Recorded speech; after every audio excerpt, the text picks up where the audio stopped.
Alright guys, so we got another Rippaverse video here today, since I have picked up not one but two brand new books from the Rippaverse. So I have both the long-awaited Yaira #1, as well as the first issue of their Rippazine magazine.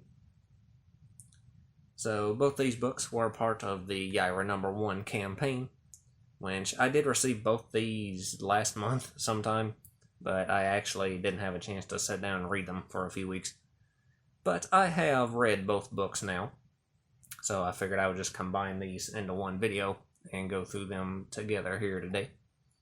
So we'll start first with the Rippazine. So this is a new concept that they've come out with that is kind of based off like the old comic magazines from back in the day. And this book was much cheaper than their other books, and it's meant to be sort of a preview for the Rippaverse universe and, to kind of introduce people to everything they got going on. So I did pick up the standard edition cover.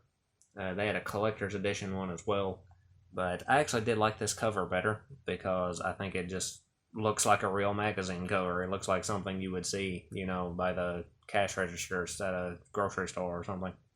So I really like the way this cover turned out. I do love the artwork on it of all the characters. You got Isom, you got Yaira, you got Brian Solari. So I thought it looked pretty good. Now, as for the contents of this magazine, it is actually 80 pages long, which is pretty thick. Now, roughly half of those pages are preview pages for the 4 books that Rippaverse have put out so far. So, Isom #1 and 2, Alpha Core #1, and Yaira #1, their newest book. So, none of that was new content to me since I have picked up all these books as they've released.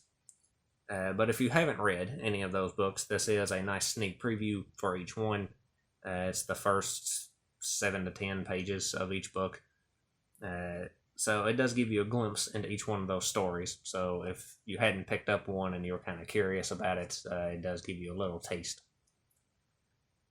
So that's the back half of the book. As for the other 40 pages, it is a mix of sort of real-world stuff and in-universe stuff. So on the real-world side, we do have a few interviews. We have one with Chuck Dixon, the writer for Alpha Core. We have one with Mike Barron, the writer for the upcoming Gooding book. And we also have one with actor Dean Cain, which I actually didn't expect. But it's an interview with him promoting his new independent comic book, Dean Cain All-American Lawman. So we got those interviews. We got an ad for that book. We also got a few other ads. There's one for Achromatic Chronicles Green, which is the first book that's going to be released through Rippazine, their new fulfillment and publishing branch of their company. Of course, we got ads for the other Rippaverse books spread throughout. We also had something that I actually didn't expect. We got an Artist's Corner article in this, written by Igor, who is the lead illustrator for the Rippaverse. And it's actually going through and giving you a step-by-step guide of actually how to do artwork and giving you tips and stuff to improve your art skills. So I thought that was an interesting read. Also, beyond that, towards the back, there is another brief Meet the Staff article focused on Marcos Rios, who is the lead concept artist for the Rippaverse. So we get to find out a little bit more about the team as well there. So then beyond that, we do get some in-universe stuff. We get the Flores Park Gazette. So these are a handful of articles that are supposed to be written by some of the characters from the books. So we get a horoscope section written by Blood Ruth. That does only have 10 horoscope signs. I'm not totally sure what happened there. It might have been a spacing issue. But we get that, which is kind of cute. We get a Copper's Club Gentleman's Tips article from Michael Copper, one of the villains in the series. He is a villain, so I wouldn't necessarily take all this advice that he's given, but it is a neat little concept. We also get Lillian's Hot Tea, sort of a gossip section, with Lillian Ronashi, another villain. Most of these are little references to some of the other books. It mentions, some of the things that happened in Alpha Core, some of the things that happened in ISOM. Some of these are also subtle hints at the future, maybe. There is one little section talking about Gooding and someone maybe wanting him dead. So, of course, that's probably setting up more for the Gooding the Polymath book that is coming soon. One of the gossip points also mentions someone with a bloody past moving to Flores Park. When they don't make clear who that is, that could possibly be an allusion to Horseman, which is another book they have coming out pretty soon. Beyond that, there's also a mention of Norfrika, which is the first mention of them we've gotten since ISOM number 1. Also, there's a subtle joke at the end about the pigeons around here not being what they seem, which is, of course, a reference to the pigeon memes that have spawned from the Alpha Core number 1 animated trailer. So I appreciated that. Speaking of the pigeons, also in the very back of the book, there is a one-page little mini comic focusing on one of the pigeons delivering a Rippaverse package. So I thought that was really cute too. I appreciate the pigeon memes. So then beyond that, we also get a little character spotlight article focused on Altona, of course Avery's sister, just kind of giving her background and stuff. And then also we have 2 short little one-page articles that are Harriet's Kitchen, which is actually a chili recipe, which I believe Harriet is supposed to be Avery and Altona's mother. So we got Isom's mom's chili recipe. So I thought that was pretty cool.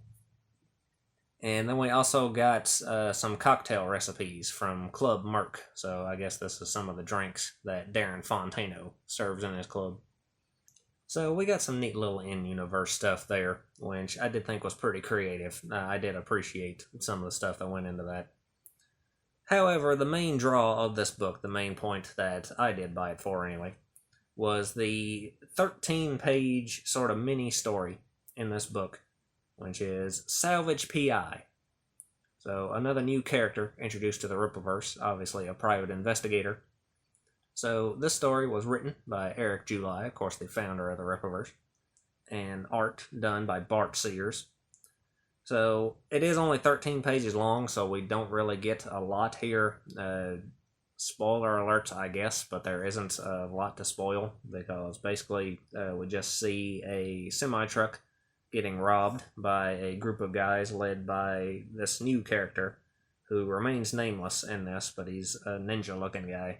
So I'm just going to call him Ninja Man. So Ninja Man and his buddies rob this truck, and then we see a scene of Salvage talking to this guy who is revealed to be William Scotcher, the COO of a trucking company named Rickford Trucking. So all their trucks keep getting robbed by these guys, and Salvage believes that one of their competitors, Flores Park Logistics, might be behind it.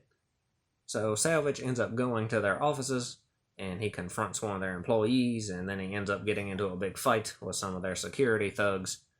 So we end up having a pretty cool fight scene between all of them. And this scene ends with Salvage being confronted by Ninja Man showing up. So this little story does end on a cliffhanger. It doesn't really give us too much to work with. What we did get, I did like. I do like Salvage as a character. I know Eric meant this to be sort of a testing the waters kind of thing, to introduce new characters and see how people react to them.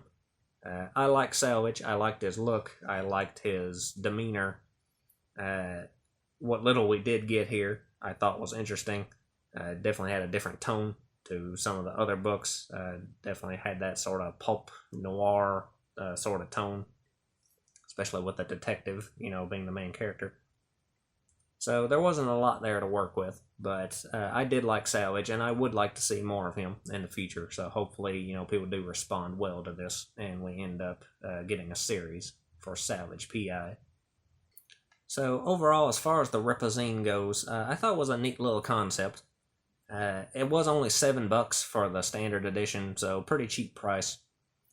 Now, if you're someone who is new to the Rippaverse if you haven't bought any books yet, but you are kind of on the fence thinking, I might be interested in this, but I don't really want to drop a lot of cash on it because I'm not totally sure.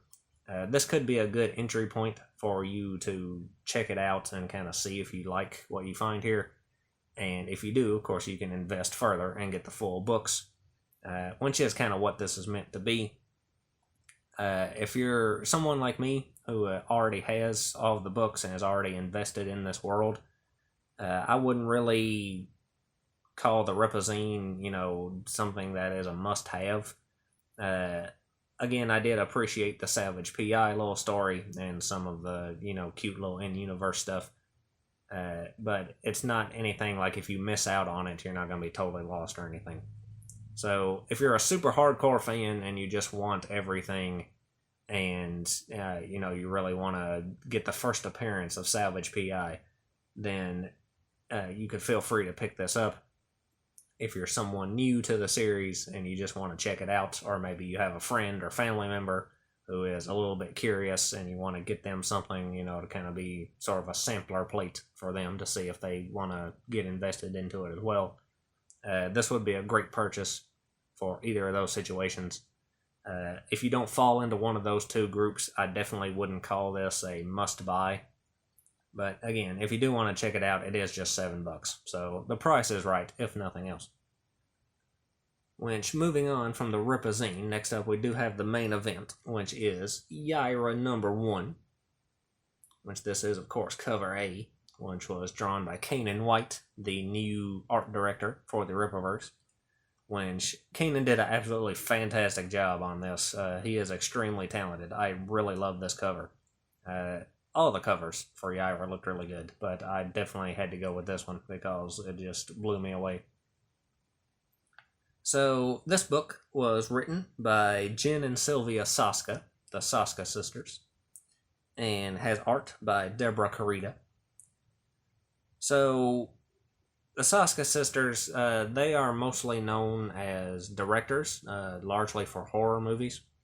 Although they do have experience writing comics before. They did a run for Black Widow that I know has been praised very highly. Which, as for me personally, I had seen 2 of the movies that they directed. I think it was 2 of the old WWE Studios movies. But I had never seen/read anything that they had written. So this book for me was actually my first exposure to them as writers. And overall, I actually was impressed. I did enjoy this book quite thoroughly. One thing I will note is that for a lot of people, Yaira was a character that really jumped out at them when we saw her in ISOM #1 and again briefly in ISOM #2. So a lot of people were really hyped for this book. They already had Yaira, at the top or at least near the top of their favorite characters in the Rippaverse. Which, for me personally, I actually didn't feel that way. It's not like I, disliked Yaira or anything. It's just that we hadn't really gotten enough for me to really sink my teeth into. She was in one brief scene in both the ISOM books, and that's all we had. So we had very little info on her. And while I thought her design was cool, and, I always tend to like characters with ice powers, and, I thought she was cool on a surface level, I suppose. She didn't really jump out at me particularly as, a character that I would specifically, be super hyped for or anything. But I can say that after reading this book, that has definitely changed. This book definitely fleshes out Yaira's character a lot more. We find out a lot more about her history and her backstory. And after reading through this, I can say that Yaira has moved up very quickly on my favorite list of Rippaverse characters. So briefly, before we do get into spoiler territory and we go through the story of the book, I will give some general thoughts overall. Like I said, I did really enjoy this book. There was a lot of action in this book, a lot of really cool fight scenes. Definitely wasn't boring at any point. It kept you on the edge of your seat the entire time. Again, it did flesh out Yaira very well. We find out a lot about her history. We find out a lot about her family. which this book really did a good job of striking the balance between giving you a lot of information to sink your teeth into while also not giving away everything. Like, even at the end of the book, you're still left with a lot of mysteries and a lot of questions, which is a good thing when you're going to have a recurring series like this. Of course, you have to leave something for Yaira number 2 and number 3 and on and on. So it did a good job of writing that line of giving you enough to get invested in, but not giving you everything and making you, not care to pick up the next issue. So, excellent job in that regard. Probably the best in that regard as far as, the 4 books that Rippaverse have released so far. This book, I would also say, is actually similar to Alpha Core in a way, where the story told in this book is relatively self-contained, as in, by the time you read through to the end of it, it feels like a complete story, while also, again, leaving threads open for future books. So it did feel more complete, especially compared to, the ISOM books that feel like more of, pieces of a whole, while Alpha Core and Yaira number 1 feel like, more complete stories in and of themselves that still fit in as part of a greater arc. So, with that being said, we are going to dive into the story of this book now. So, spoiler alert, if you don't want to know anything that happens in this book, you have been warned. So, this book starts off right after the scene in ISOM 1, actually, where Yaira encounters Avery and ends up dropping him on top of a car. So, Yaira is trying to escape from the scene, and she ends up being pursued by Brian and Ingrid from the Alpha Core. So, they chase after her for a while, and Yaira ends up creating sort of a ice storm and blasting them all the way up into space, actually. So they're like in low orbit, and Yaira's fighting against them in, a low oxygen environment. And we actually get a scene early on where Yaira ends up getting a hold of Brian, and she actually kisses him, and ends up like sucking all the air out of his lungs.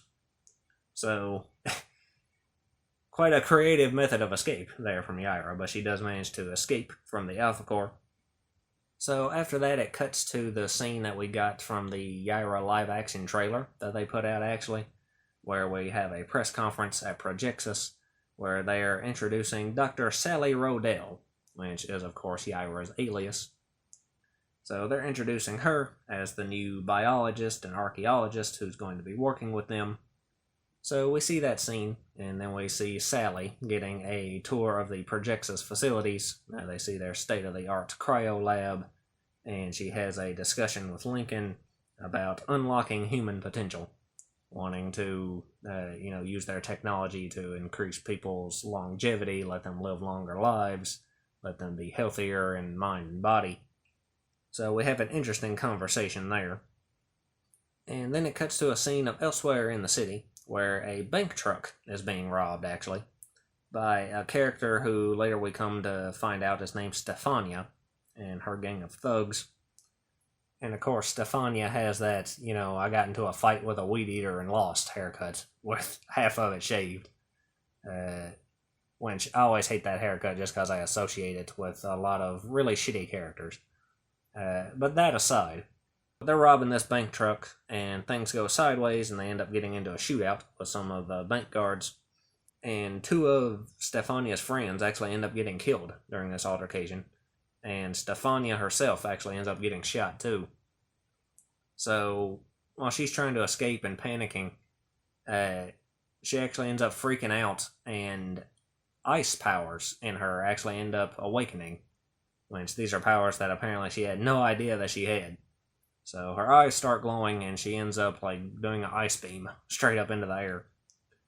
So this giant beam of ice actually gives away her location to 2 new characters that we are introduced to, who later we find out are named Yanessa and Yantoni, who will serve as the main antagonists for this book. So while Stefania is freaking out and spreading ice everywhere, the police ends up calling in the Alpha Core. But before they arrive, Yaira gets here, and Yaira ends up attacking Stefania, which this is where we get that other scene that was in the live-action trailer, where she punches Stefania in the face and He says that, it was meant to be a death blow. But of course, Stefania survives. So Yaira's trying to get information out of her about how she got those powers, and Stefania has no idea what's going on.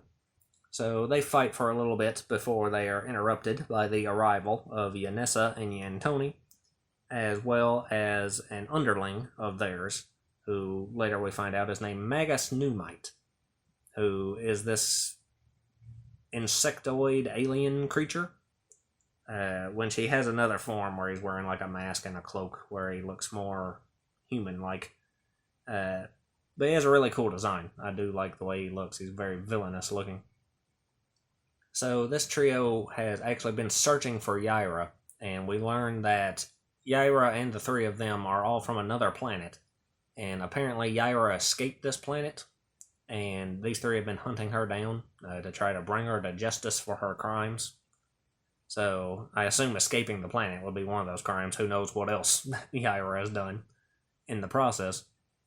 But they're trying to take Yaira back with them, and they also accuse her of harboring an abomination, referring to Stefania. So they have a problem with Stefania existing, obviously due to her ice powers. So Yaira ends up getting into a huge fight with all of them, and in all that commotion, Stefania takes the opportunity to escape.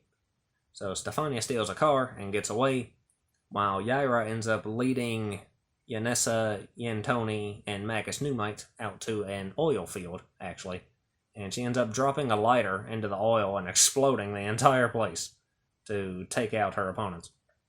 So that was a really cool scene, showing the lengths that Yaira will go to get the job done. She's definitely not someone who cares about collateral damage. So anyway, after that scene, it cuts to Yaira going into an old folks' home, actually.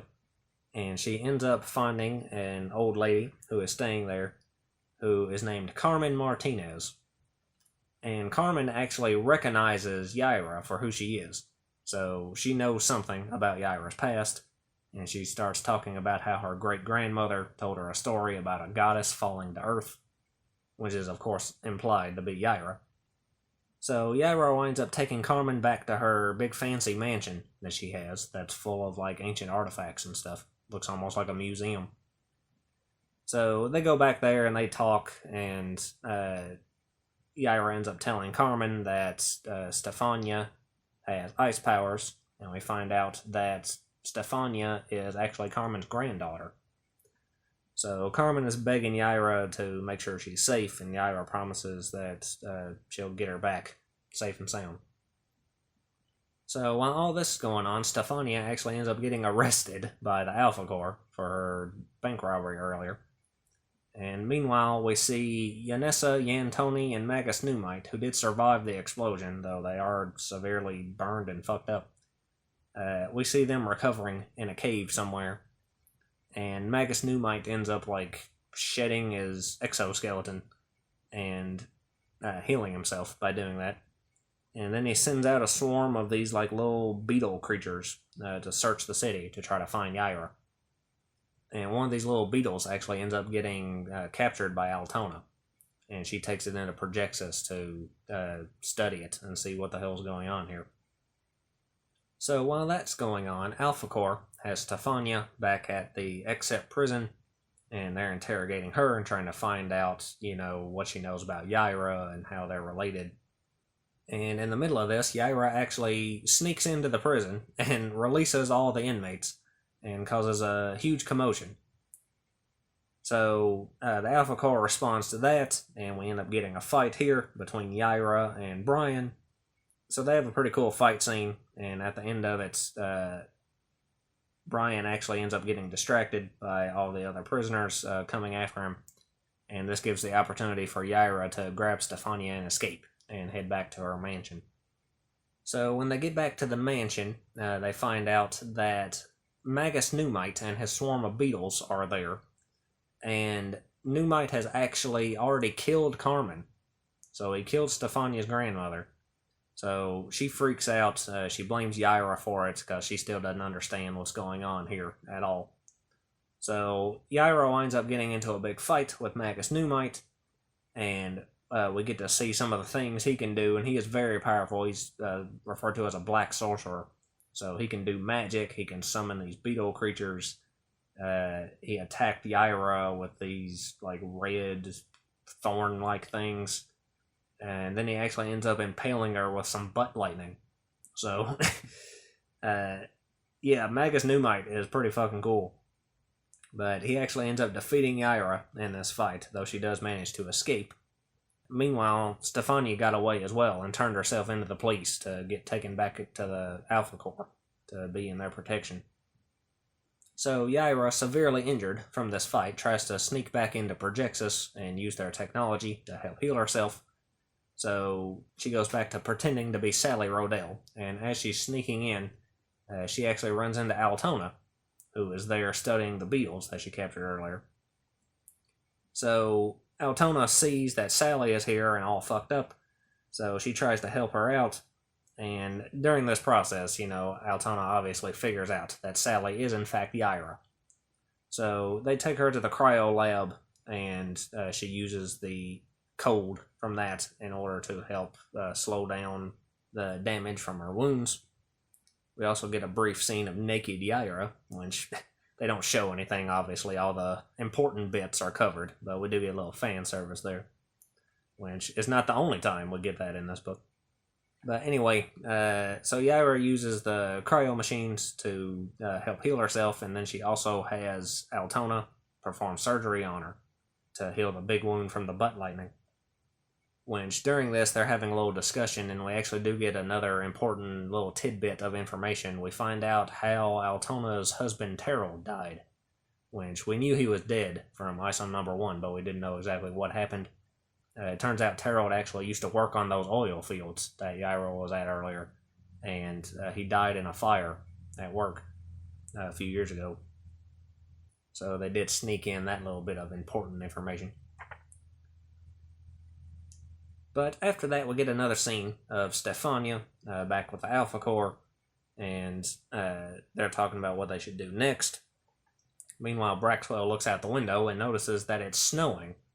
So Yaira is creating a snowstorm in the middle of Texas, and she's doing this to not only lure in the Alpha Corps and Stefania, but also lure in Yanessa, Yantoni, and Magus Numite.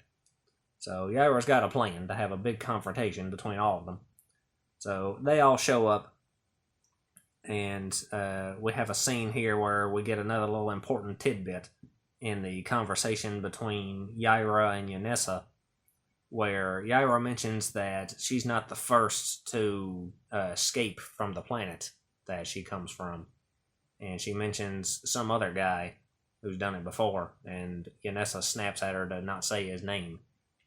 So it is implied that there was someone who escaped before Yaira, he who shall not be named, has escaped from this planet as well. So Yaira is not the first rebel, and Yanessa is pissed about it and wants to put an end to it by taking Yaira back.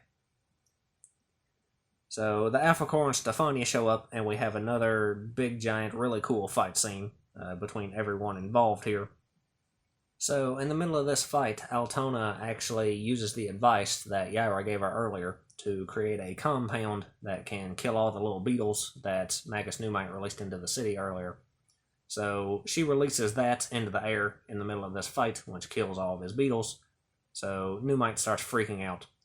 And while all this commotion is going on, Yaira uses the opportunity to grab Stefania and escape with her, while Alpha Corps and Yanessa's group continue to fight one another. So Yaira takes Stefania back to Projexus and leaves her with Altona, so she'll be safe. And Yaira leaves to put an end to all this, but promises that she'll tell Stefania everything once she gets back. So at this point we do get a flashback, which is where we find out about Yaira's origin. So we jump back to roughly 1,000 years ago. They don't give an exact number, but, based on time, it should be somewhere in that neighborhood. So several hundred to 1,000 years ago, we see Yaira arriving on Earth, and she falls out of the sky, just like, the story from Carmen's great-grandmother. And she lands in Iceland, actually, during the Viking times. So Yaira ends up meeting a Viking man named Gorm, And, of course, these Viking people think, like, she's a gift from the gods or something. So Gorm actually ends up marrying Yaira, and they have a Viking wedding on a volcano where they exchange swords with one another. So Yaira marries Gorm and ends up having 7 children with him, which is something I definitely didn't see coming. So we get to see her life with Gorm, raising all of their children, and living that Viking lifestyle. So obviously, just by applying a little logic here, we do discover that Stefania is actually a descendant of one of Yaira's children. So that explains why Stefania has these ice powers that she never knew about. They just awakened within her now. So we come to find out that the inhabitants of Yaira's planet actually age a lot slower than humans, and they actually have lifespans that last tens of thousands of years. So, of course, Yaira's family all ends up aging much faster than she does, so she has to watch as her husband and her children and her grandchildren all age and pass away, and she doesn't, obviously. So, this obviously puts her through a tremendous amount of pain, having to watch everyone you love slowly die. And eventually she ends up leaving the family because she just, can't stand the loss anymore. So, very tragic story to Yaira, which I like the way they did that because it's not some big, horrible disaster or anything. It's just a difference in who they are. She's literally a different species and she just outlives everyone. And that creates tremendous pain in her life by having her, suffer all these losses again and again and again. So that definitely made me feel for Yaira as a character, as someone who's had a lot of losses in my own family. I could definitely relate to that. So after the flashback, we see Yaira going to visit Brian Solari, and she makes a deal with him to where she'll tell him where Stefania is as long as he promises to take care of her and let her handle Yanessa and her group. So Brian agrees to it, and Yaira leaves and actually flies all the way to Iceland, where she first arrived, and she sends an ice beam up into the sky to give away her location to Yanessa's group. So Yanessa, Yantoni, and Magus Numite all show up in Iceland, and right after they show up, we actually get another flashback from Yaira, which is later after her daughters are already adults, and we see a scene of them hunting, and Yaira is actually discussing Roman mythology, mentioning several of their gods, Saturn, Opus, Neptune, which is interesting that they went with that instead of, Norse mythology. But we get that brief flashback where she's hunting with her daughters, and they go to that volcano, which they are back at that volcano now, which they refer to as the Gateway to Hell. So we see Yaira confronting Yanessa's trio at the Gateway to Hell, which is the same place that Yaira and Gorm were married at as well. So we have one big final fight scene between all of them, which is again very cool. All the fights in this book were just fantastic. So we get a cool fight scene here. Magus Numite creates like these golem dudes made of diamond, and Yaira has to fight against them as well. So Yaira ends up getting hold of Yantoni, and she charges up and she slams him into the ground and causes the ground to break through, and the lava flies up from the ground and actually ends up killing Yantoni and Yanessa. So both these villains actually got killed off in their debut, which honestly was kind of a shame actually, because both these were really cool villains and I didn't expect them to die so soon. I feel like you could have gotten a lot more out of them. But both of them get killed off. It's a really cool scene. Yanessa's legs actually get blown off from the lava blast. So that was really cool. We had the big death scene with them, where Yanessa is swearing that, more people are going to come hunting for Yaira. But we still have Magus Numite. So Numite and Yaira continue the battle. And again, Numite is getting the better of Yaira for a while, until Yaira ends up going to Gorm's gravesite, and she finds the sword that she gave to Gorm during their wedding. So she uses this sword to fight back against Numite, and she actually ends up chopping him to pieces and stabbing him through the chest and then decapitating him. So really badass death scene here for Magus Numite. But again, that's another awesome villain that they killed off arguably way too fast, in my opinion. But again, Yaira implies that there will be more of Magus Numite's family that will be coming after her as well. So we'll probably see some more members of this insectoid species at some point. So Yaira defeats all three of them and kills all three of them. But then the volcano has started to erupt, thanks to all their shenanigans going on. So Yaira goes up and blasts the volcano with an ice blast, trying to stop it from erupting. But it doesn't really work, and Yaira gets blown into the water somewhere. So Yaira is sinking below the waves, and it looks like she's resigning to her fate, and it looks like she's giving up and is going to die. And, she's thinking about joining her husband in Valhalla.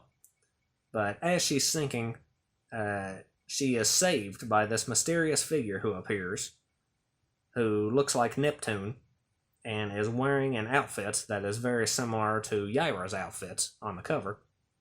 So this mysterious figure appears before Yaira, and then it immediately cuts away to Stefania, who is in jail now for the bank truck robbery earlier. So she's in her cell praying, and the Alpha Core comes in, and Brian actually ends up offering her a second chance. So then it cuts back to Yaira, who wakes up underwater somewhere, and she is now wearing her outfit, the one from the cover that looks similar to this Neptune guy's. So she looks around and she actually sees a statue of Neptune, and she thinks that that could be him, he who shall not be named, the one that escaped from her planet. So it is implied that this Neptune character is the rebel that escaped before Yaira did.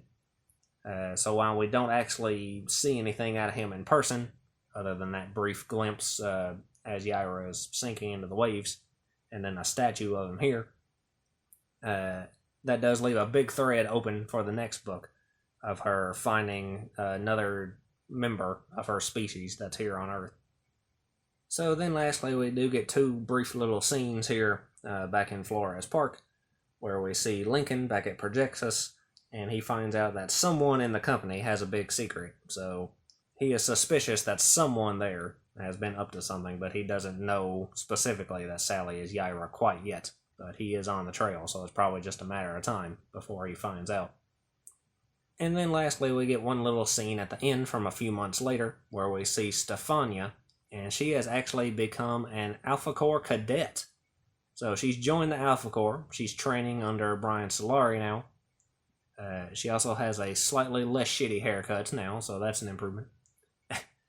But she's training with Brian, and they're having a little conversation where she's talking about how Yaira took her family away, and she hates Yaira, and if she ever sees her again, she's going to kill her. And Yaira is actually watching this from a distance, so she hears that and flies off. And that's the end of the book.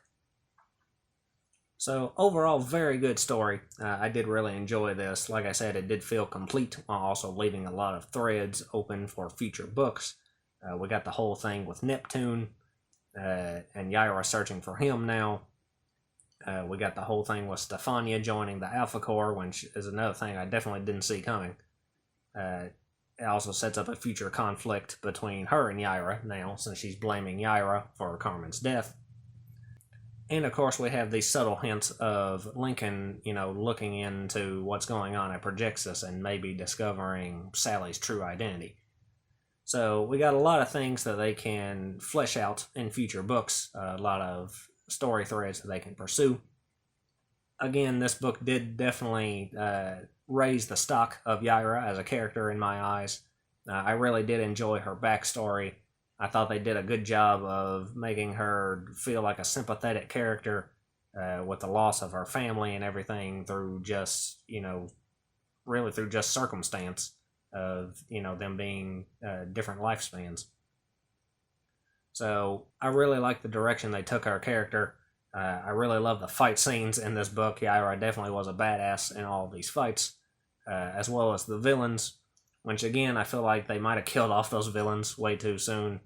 Again, it's heavily implied that we're going to get, basically replacements for all of them coming from this planet later.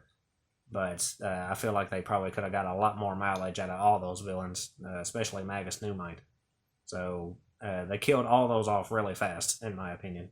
But at least they did it in a really badass way. So we got a really awesome death scene out of it.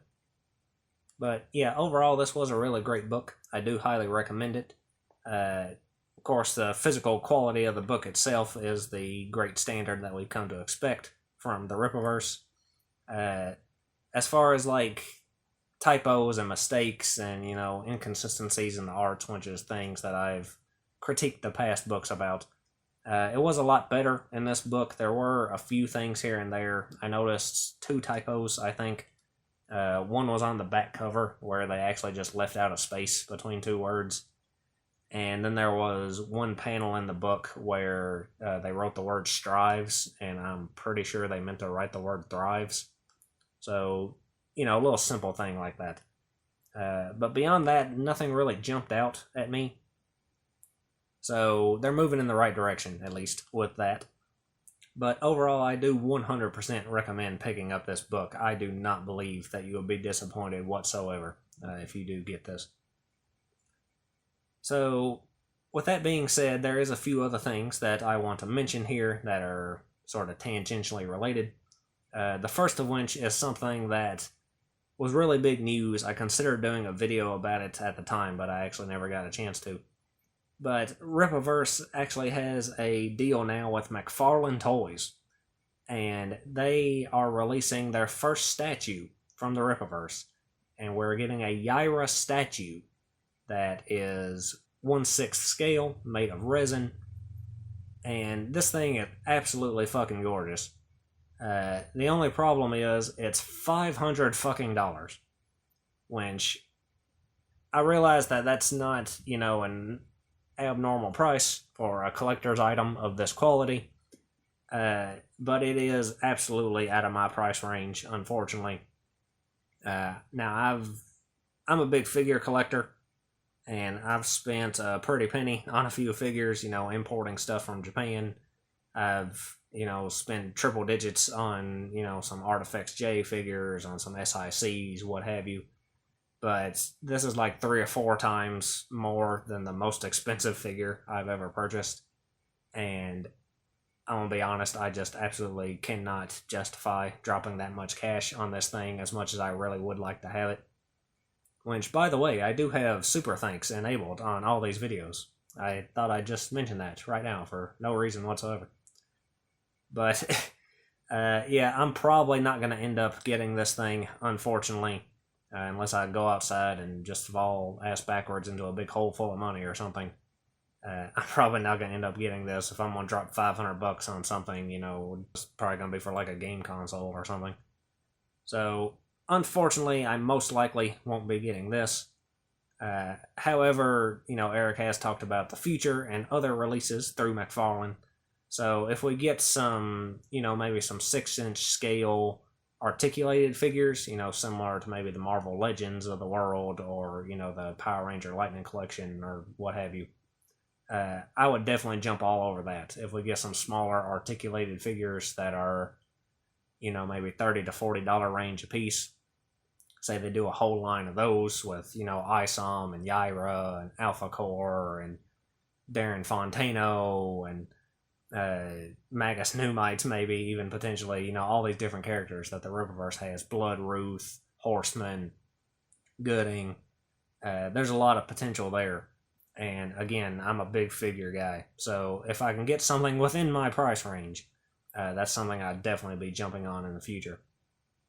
But beyond that, on the book side, they do have several releases coming up from Rippaverse. They actually already have the pre-orders open for their next book, which is Gooding the Polymath, which is the first book they're releasing through the collection format as opposed to the campaign format like they've done their other books. Which, one thing I forgot to mention with Yaira, the price for Yaira varied a little bit by cover. Before, the cover I got was actually only $29, which was the cheapest Rippaverse book has been so far.